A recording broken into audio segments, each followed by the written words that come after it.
আওয়ামী লীগের প্রশ্ন অমীমাংসিত রেখে বাংলাদেশে সামনে কোনো নির্বাচন হবে না, হবে না, হবে না। বাংলাদেশের উপরে বারংবার গণহত্যা চাপিয়ে দিয়েছে। সে আওয়ামী লীগ কোনোভাবে বাংলাদেশে রাজনীতি করবার অধিকার রাখে না। আমরা অন্তর্বর্তীকালীন সরকারকে বলতে চাই, অতীতের মতো সুশীল তত্ত্বাবধায়ক সরকার আপনারা না, আপনারা গণ অভ্যুত্থানের সরকার। গণ অভ্যুত্থানের ম্যান্ডেট নিয়ে যারা উপদেষ্টা হয়েছেন তাদের কাছে প্রশ্ন যে আওয়ামী লীগ বাংলাদেশে গণহত্যা করেছে, সে আওয়ামী লীগের বিরুদ্ধে আইনগত ব্যবস্থা নিতে বাধা কোথায়? আজকে সাধারণ জনগণের উপরে চাপিয়ে দেওয়া হয়। আমরা স্পষ্ট করে বলতে চাই, ওই 5ই আগস্ট বাংলাদেশের জনগণ সিদ্ধান্ত নিয়েছে আওয়ামী লীগ নামে, নৌকা মার্কার নামে, মুজিববাদী আদর্শের নামে বাংলাদেশে কোনো রাজনীতি চলতে পারে না।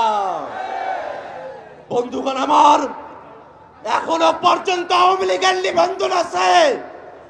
আমরা হুঁশিয়ারি দিয়ে বলতে চাই যে আওয়ামী লীগ বাংলাদেশে সন্ত্রাস করেছে। আওয়ামী লীগের নাম নির্বাচনের নিবন্ধনের খাতা থেকে কেটে সন্ত্রাসীদের খাতায় উল্লেখ করতে হবে।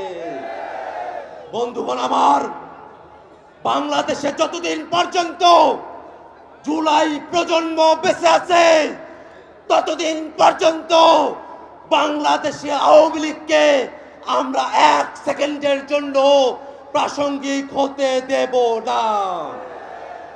আওয়ামী লীগের দোসর জাতীয় পার্টি যারা 90-এ স্বৈরাচার প্রতিষ্ঠা করেছিল, তারাও বাংলাদেশে আওয়ামী লীগের রাজনীতিকে, স্বৈরাচারের দোসরের রাজনীতিকে প্রতিষ্ঠা করবার যে চেষ্টা করছে, তাদেরকে হুঁশিয়ার করে বলতে চাই, শুধুমাত্র আওয়ামী লীগ নয়, আওয়ামী লীগের প্রত্যেক দোসর তারা রাজনৈতিক দল হতে পারে, সুশীল সমাজের লোক হতে পারে, তারা সাংবাদিক হতে পারে, তারা বিচারপতি হতে পারে, যারাই আওয়ামী লীগকে বাংলাদেশে ন্যূনতম স্পেস দেওয়ার চেষ্টা করবে, তাদের প্রত্যেকের বিরুদ্ধে বাংলাদেশের ছাত্র জনতা দুর্গ গড়ে তুলবে। বন্ধুগণ আমার, জাতীয় নাগরিক পার্টি শুরুর সময় থেকে আওয়ামী লীগের বিরুদ্ধে তাদের দীপ্ত কণ্ঠস্বর উঁচু রেখেছে। দীর্ঘ সময় ধরে বাংলাদেশে যারা ফ্যাসিবাদ বিরোধী রাজনীতি করেছেন, ফ্যাসিবাদের জাটা করে পিষ্ট হয়েছেন, ফ্যাসিবাদের বিরুদ্ধে যাদেরকে নিয়ে জুলাইতে আমাদের ঐক্য হয়েছিল, আমরা আমাদের প্রত্যেক শরীরকে জানাতে চাই, আওয়ামী লীগের বিরুদ্ধে, আওয়ামী লীগকে নিষিদ্ধের প্রশ্নে এই দায় শুধুমাত্র জাতীয় নাগরিক পার্টি এনসিপি নয়, এই দায় বিএনপির, এই দায় জামাতের, এই দায় ইসলামী আন্দোলনের, এই দায় গণ অধিকার গণসংহতি সহ বাংলাদেশে ফ্যাসিবাদ বিরোধী প্রত্যেকটা পক্ষের। আমরা প্রত্যেক রাজনৈতিক দলের কাছে আহ্বান রাখবো, আওয়ামী লীগের বিরুদ্ধে সকলে মিলে রাজনৈতিক সিদ্ধান্ত গ্রহণ করতে হবে।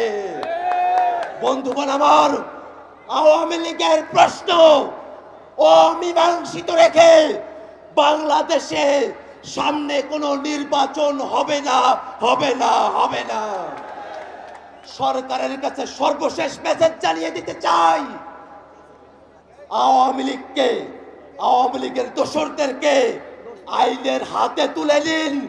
জনগণের হাতে যদি আওয়ামী লীগ পড়ে, আওয়ামী লীগ বাংলাদেশে আস্ত থাকবে না।